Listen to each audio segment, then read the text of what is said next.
ஓம் நம சிவாய நம. ஓம் ஆத்ம சர்க்குருவே சரணம். குருவே சரணம். குருவின் திருவடிகளே சரணம். அன்பே சிவம். ஓம் திருச்சிற்றம்பலம். ஓம் 18 சித்தர்களை போற்றி, 81 மகான்களை போற்றி, 63 நாயன்மார்களை போற்றி, 12 ஆழ்வார்களை போற்றி, கோடான கொடி ஜீவசமாதியில் இன்றும் பிரபாவரம் பெற்று வாழ்ந்து கொண்டிருக்கும் சித்த புருஷர்களே, மகரிஷிகளே, தவ யோகிகளே போற்றி போற்றி என்று போற்றி, அம்மையப்பனின் திருப்பாதங்களை போற்றி சமர்ப்பிக்கும் இந்த பதிவு யாவதென்றால் 22/8/2025 இன்னைக்கு சிவராத்திரி. அதாவது மாதத்தில் ஒரு முறை வரக்கூடிய சிவராத்திரி.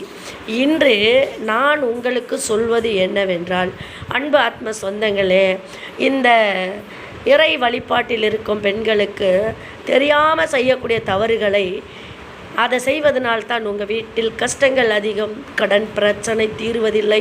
என்னத்தான் நம்ம ஆலயங்களுக்கு சென்றாலும், அமாவாசையை வழிபட்டாலும், எத்தனையோ நாம் ஆலயங்களுக்கு சென்று அன்னதானம் செய்தாலும், ஒவ்வொரு முறையும் மலையனூரில் வந்து நான் தங்கி இருந்தாலும் என் பிரச்சனை தீராமல் இருக்கிறதே என்று கடவுளை குறை கூறும் அன்பாத்ம சொந்தங்களுக்கு இந்த பதிவு.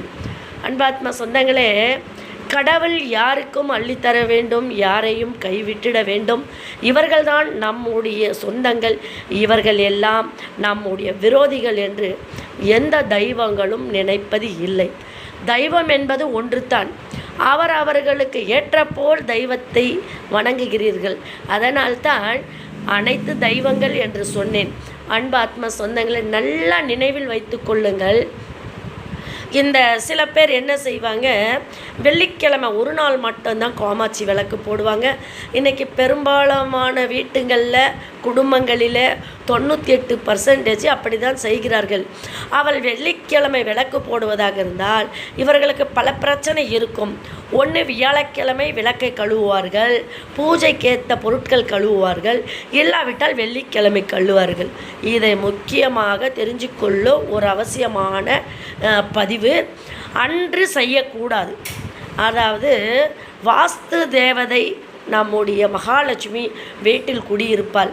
நீங்கள் வெள்ளி வியாழன் கழுவினால், வெள்ளி என்பது அம்மனுக்கு உகந்த நாள், வியாழன் என்பது குருநாள். அன்று நம்மை விட்டு இருவரும் சென்று விடுவார்கள். அதனால் தயவு செய்து அன்று கழுவக்கூடாது. அமாவாசை அன்னில் பெரும்பாலானவர்கள் இப்படி தான் செய்கிறார்கள். அதுவும் செய்யக்கூடாது, முற்றிலும் தவறு. அதாவது அன்பு ஆத்ம சொந்தங்களே, அமாவாசை இன்று உங்கள் இறந்தவர் ஆத்மாவை நினைத்து பொறி கடலை ஒரு அவுள் வைத்து கொடுங்க, விளக்கு போடுங்க, வாசப்படியில் தண்ணி வைங்க, 2 வத்தி கொளுத்தி வைங்க.